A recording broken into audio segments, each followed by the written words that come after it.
the first leg of Spurs Ajax. Two amazing stories, and I think everybody's buying that narrative. See, you don't need to spend money to be able to get to the semi-finals of the Champions League. And yet again, we're putting too much emphasis on the conclusions of a cup competition. That's what the Champions League is about. Yes, it is good to learn the lessons from Spurs and Ajax, in that it is good to promote players. It's good to believe in them, even if they don't give you everything on the first few months, even years. If you believe that they are special, give them the time. It doesn't matter what age. That is certainly a lesson. Too often the solution tends to be from managers, let's spend money. Not always the solution. But are you telling me that both managers will not accept a bigger budget to buy players? Of course they would. In fact, Ajax changed their policy to actually get Bling, for instance, and Tadic, who are not the usual signings. And even Van der Sar, the CEO of Ajax, has said it didn't make sense financially to get them, but it was a good mixture with the youth that they had in the team. Interestingly enough, Van der Sar, in an interview with Amy Lawrence in The Observer, said as well that, and this, both clubs are similar to this, they actually painted the future into the mind, or got the picture of the future into the mind of some of the players. De Jong, De Ligt, Van Beek. There was a lot of players that, not many, but a bunch, 6, 7, included Justin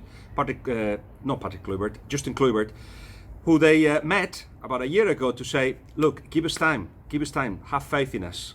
Because those players that you see in pictures all over the training ground and the stadium, the historical players of Ajax, gave us time and actually left left after they won something. So you have to stay and give us something before you go.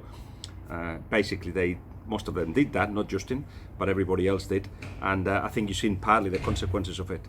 There were also one change at Ajax. They spoke to the manager and told them that they needed to be more brave. They needed to play more the Ajax style. So he was just brave enough to actually tactics and go for it a little bit more. And the consequences is that they're going for the treble. They are in the cup final. They are ahead of PSV in the Eredivisie, because it's goal difference what separates them, not points. And of course, they're in the semi-finals of the Champions League. But it is a little bit of an accident. And you can say the same about Spurs. Would Pochettino like a bigger budget? Of course he would. Has he learned from the experience of not being able to bring players? Absolutely. But given the ideal world, he will have to have more money. He will have to have players that challenge the players that are there. So in any case, you have to applaud that the fact that not having money, or not having as much money as others, has not meant defending your own box, not attacking, not being offensive, not being consequent with the way you think just because you don't have money. So it has taken excuses away. And that's something that Pochettino has done in the hours before the game as well, very clearly. He just talks about the positives. He's in the semi-final. It's a dream. Yes, title will be great, but isn't it this bigger than a title to actually move into a new stadium and be in the semi-finals of the Champions League, competing in the Premier League? True, 3 points out of the last 9, I think it is, in the Premier League, and you see a team that's tired. So why is he not talking about tactics? Why is he not looking into excuses because of the absence of Aurier or Wings or Kane or Son? Why is he looking to the positive? Because he thinks a lot of it is in the mind of the players. A lot of what happens on the pitch is in the mind of the players. The ones that will be on the pitch shouldn't be thinking of tiredness. But Ajax will make them run.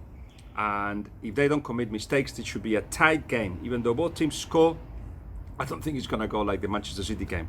I think it'll be tighter on this first leg, and everything will be decided on the second.